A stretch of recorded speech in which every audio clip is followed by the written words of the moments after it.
Benjamin Smith, United States Navy.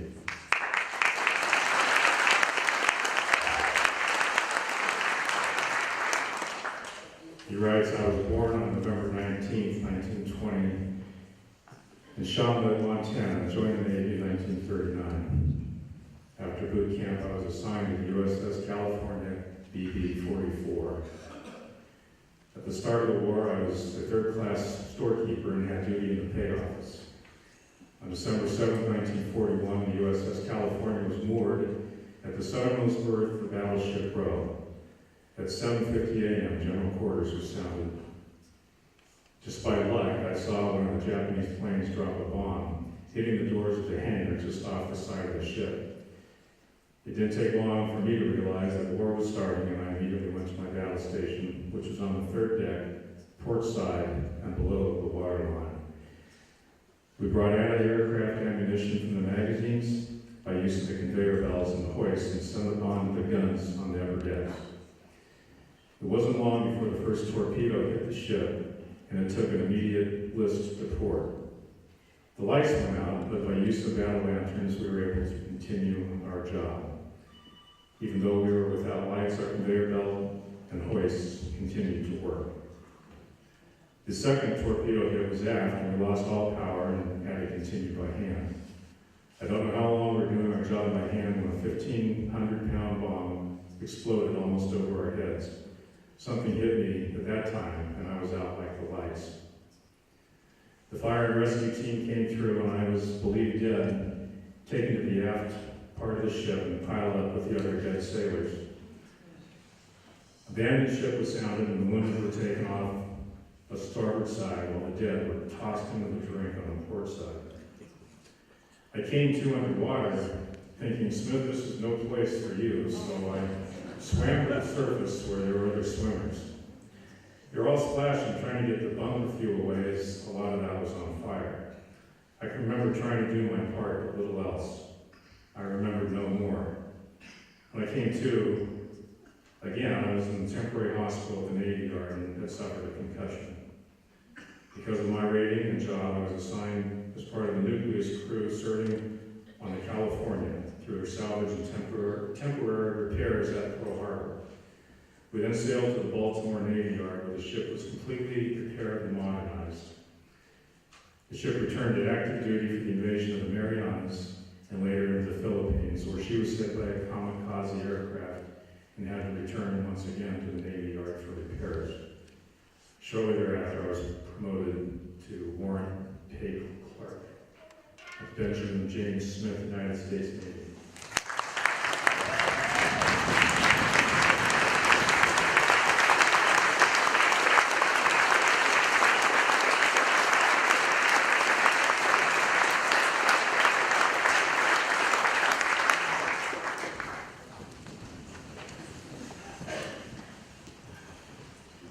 Also not with us on stage today, but he provided his biographies, Lieutenant Colonel John Stevens, United States Marine Corps, retired.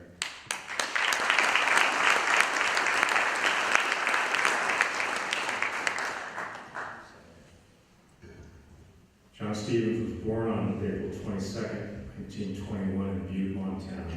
He enlisted in the Marine Corps in 1939, attending boot training at the Recruit Depot, San Diego. He also attended training at the Field Telephone School at the Signal Detachment, San Diego. On completion of his training, he was assigned to the 1st Defense Battalion. 1st Defense Battalion was moved to Pearl Harbor in February 1941. In late 1941, then Sergeant Stevens was assigned to Midway Island, and then returned to Pearl Harbor shortly before December 7th, 1941. On that Sunday, Sergeant Stevens was 20 years old with 2+ years of service. He was at that time assigned to the machine guns group of the 1st Defense Battalion. Here's his story of that fateful day. I was still in bed when I heard the noise of explosions and airplanes. Getting up, I went outside to see what was going on, and I saw planes with red balls on them strafing our area. Going back inside, I got my World War I bolt-action rifle, my World War I tin hat and gas mask. I did not have any ammunition for my rifle. Going back outside, I headed for the gun shed where our machine guns were stored. We did have ammunition for our machine guns, and we set up our guns and went into action. While the battalion had some 3-inch anti-aircraft guns, that ammunition was stored elsewhere. The attack was long over when that ammunition arrived. The machine gun group was deployed to various defense positions around the Navy Yard. My job was to get telephone connections between the various gun positions and the group's command post. One of the sites was near the Naval Hospital. I'll never forget the sight of the dead being brought in from the harbor and stacked up by cordwood outside of the hospital. The attack, of course, was over in a very short time. Our casualties ashore were only 4 wounded. After the attack and throughout the next day, we heard rumors that the Japanese were landing on the North Shore, that our water supply had been poisoned, and so on. Our battalion sergeant major had 30 years of service and was just about to retire. I remember him saying, quote, "What a GD time to start a GD war." That night, a flight of F-4F Grumman Wildcats from USS Enterprise was returning to land at Fort Island. They were mistaken for enemy aircraft, and the whole island opened up on them. 4 of the Wildcats out of the 6 were shot down before the firing could be halted. The next day, the new local newspapers reported the attack, but indicated only minimal damage was done. While the attack was over in a very short time, my memories will last forever.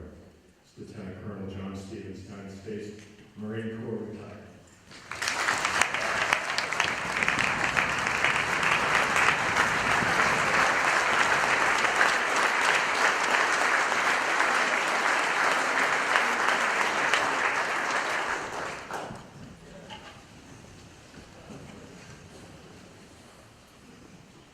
John Tate, United States Navy.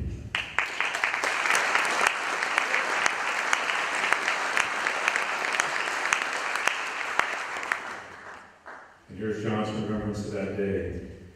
I joined the Navy from Oakland in August of 1940. After boot camp in San Diego, I was told to get my gear together and get on a bus. We went to Long Beach and were taken by launch to USS St. Louis, CL-49. A brand new light cruiser. We were told where to stow our gear and where the mess hall was and where we could hang our hammocks at night. After we settled aboard, the ship got underway for Hawaii. 6 days later, we entered Pearl Harbor. Another boot and I were assigned to the R Division. Shortly thereafter, though, I was told I would help keep the chief's compartment clean for the next 3 months. 9 months later, I was relieved of that duty. I went to the shipfitter shop.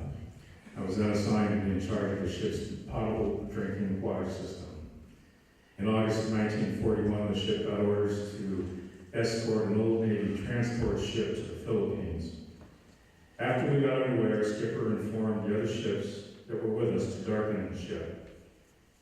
From here, until we were back in Hawaiian waters. The captain of the Henderson, a cargo ship, told them they were non-combatants and did not play war games. Our skipper told them to stop their engines and that he was going to send a boarding party to darken the ship for them. Presumably they darkened the ship. We were back in Pearl Harbor for Thanksgiving in November 1941. On December 7th, we were docked at a pier on the southeast block. At 0756, Japanese planes were sighted by observers on board the St. Louis. Within minutes, the ship was at general quarters and their operable anti-aircraft guns were manned and firing on the attackers. At about 0820, one of the cruiser's gun crews shot down its first Japanese torpedo plane. By 0900, 2 more Japanese aircraft had joined the first. I was below deck while most of the bombing was going on. It took almost 2 hours to get steam up to get us underway. Ship headed for South Channel in the open sea. As the St. Louis moved into the channel entrance, she became the target of a Japanese midget submarine. The 2 torpedoes that the sub fired at us, however, exploded after hitting the coral reef between us and the sub, about 200 yards away. We were told that the USS Nevada was blocking the channel. Our captain said he would push it to one side if he had to. No ship was allowed to go faster than 8 knots when in the channel. We were doing 25 or more when we got to the open sea. That's about 30 miles an hour. Once out at sea, we joined other ships in search for the Japanese fleet, and after to locate that fleet, we returned to Pearl Harbor on December 10, 1941. And for surviving that torpedo attack, USS St. Louis was nicknamed the Lucky Lou. It's John Tate, United States Navy.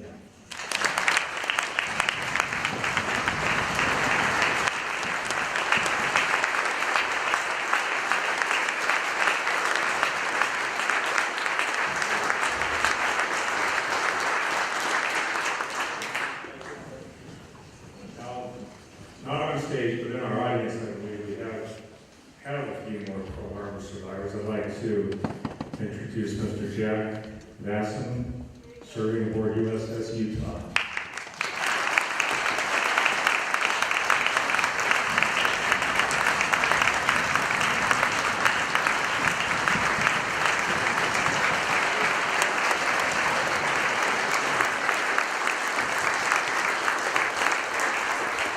And Mr. Ed Silvera, United States Navy, serving aboard USS San Francisco.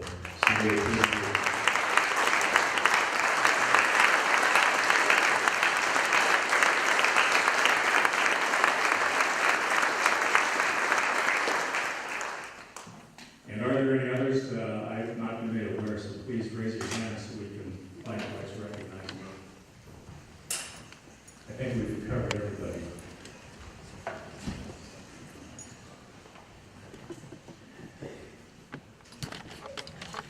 The empty chairs up here represent those who are still serving at Pearl Harbor. At this time, I'd like to invite the combined color guards to retire